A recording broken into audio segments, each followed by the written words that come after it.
news on this week's edition of In Focus, and we start with my one-on-one conversation with former Vice President Mike Pence. Largely focused on January 6th, this week we learned the DOJ reportedly wants to speak with Pence about it too. In our interview and in his new book, the former VP had a lot to say about former President Trump and whether he himself may run for president in 2024. Here's the first part of our conversation from this past week. Thank you so much for being with us. We really appreciate Dan. it. Always good to be back home again. You've had a lot to say in the book, your new book, and in recent days as well about the events of January 6th and the president's actions as that tragedy unfolded. Your family was with you that day. I know how much your family means to you. What angered you the most about the events of that day? Well, January 6th was a tragic day, Dan. But I'll always believe I did my duty that day under the Constitution and the laws of this country. But look, for 4 years, President Trump was not just my president, he was my friend. We worked very closely together on issues that rebuilt our military, revived our economy, saw conservatives appointed to our courts at every level that have made an extraordinary difference in the life of the nation. Whenever we had disagreements, I always kept them in private. I thought that's right for a vice president. But on that day in January, things had to be different because I had a higher loyalty, and that was to God and to the Constitution. While I believe we did our duty that day, it was a challenging day, not just for those of us at the Capitol, but for every American. And I must tell you that whether it be when the president tweeted questioning me and my actions that day, or just simply seeing people breaking windows, vandalizing, assaulting police officers, just infuriated me. As I wrote in So Help Me God, I was filled with indignation and the sense of not this, not here, not in America. And I will tell you that I do believe that because of the courage of law enforcement, Capitol and federal, we quelled the violence, we reconvened the very same day, and a day of tragedy became a triumph of freedom as we saw to the peaceful transfer of power under the Constitution of the United States. Was his rhetoric responsible for what happened that day, in your view? Well, I would tell you that the president's statements that day, in the midst of the riot. Some of them about you specifically. I thought they were reckless. His words that day endangered my family, endangered other people at the Capitol building. But I honestly believe that in the days leading up to that day, I'd hoped that he would come around.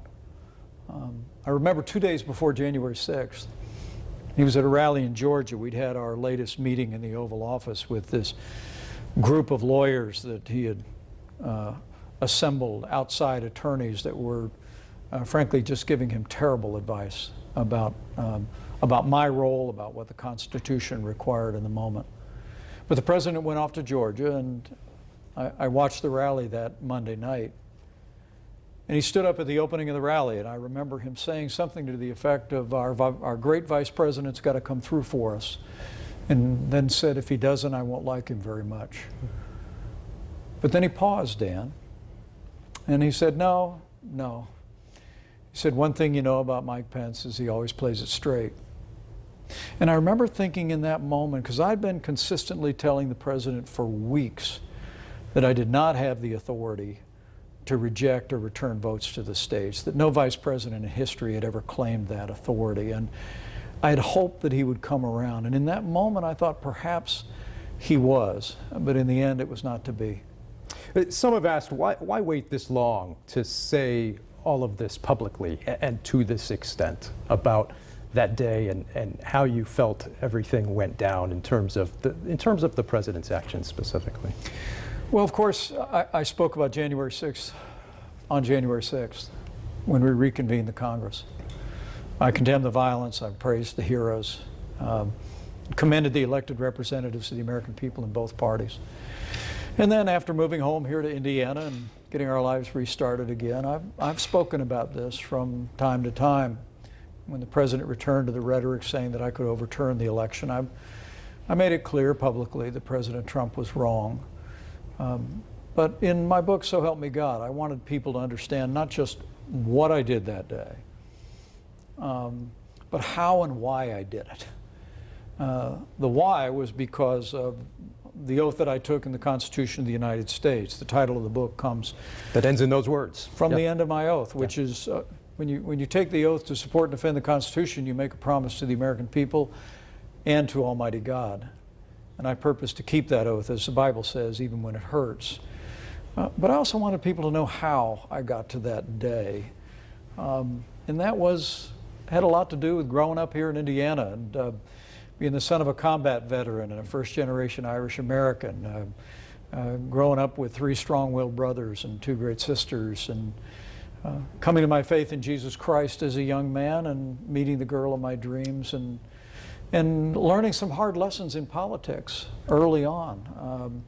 But it's all shaped me to the place where we came to that day, and by God's grace, I believe we did our duty. So your book came out last week, the same day that former President Trump announced another run for office.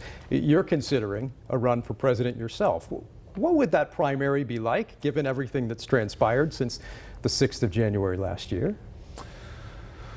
Well, Karen and I are going to give serious consideration to running for president in 2024. But we're going to approach it the same way we've approached every decision since I was first elected to Congress in 2000. That is, we'll bring our family together, we'll take time to pray, we'll take time to talk, we'll hear from trusted friends, and try and listen to the American people in ways to discern whether or not we have a calling. And I can tell you, Dan, I love what an old friend of mine said years ago. There's 2 kinds of people in politics: people that are driven, people that are called.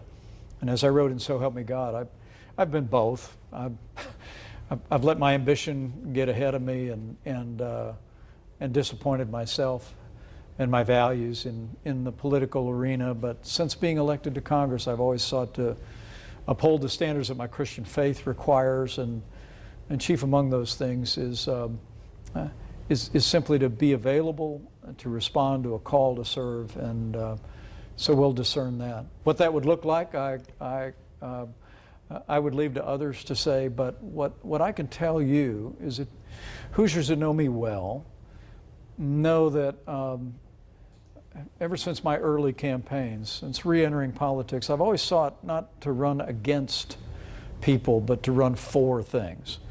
That I believe civility is important in public life, that my Christian faith requires me to do unto others as I'd have them do unto me. So if we entered that race, I think it would be more about just putting out our vision for a strong military, for less government and taxes, for conservatives on our courts, a strong America in the world. But it also I would aspire to emulate the kind of civility and respect for any other competitors that I've always tried to reflect in my life. Even if the former president is one of those competitors in the campaign, you'd be willing to run against him?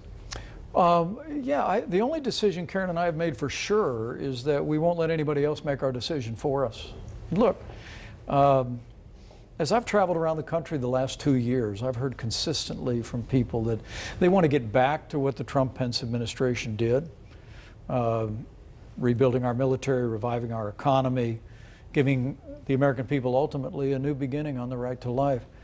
But I also hear people, Dan, say that they'd like to see leadership that has a chance to unite the country around our highest ideals, including the respect and civility that Hoosiers and Americans show each other every day. I mean, you know, our politics is very divided right now, but I'm not convinced the American people are as divided as our politics. I mean, most Hoosiers, most Americans figure out a way to get along pretty well most days and respect one another. And I think I hear a lot of people that would like to see us have government as good as our people again.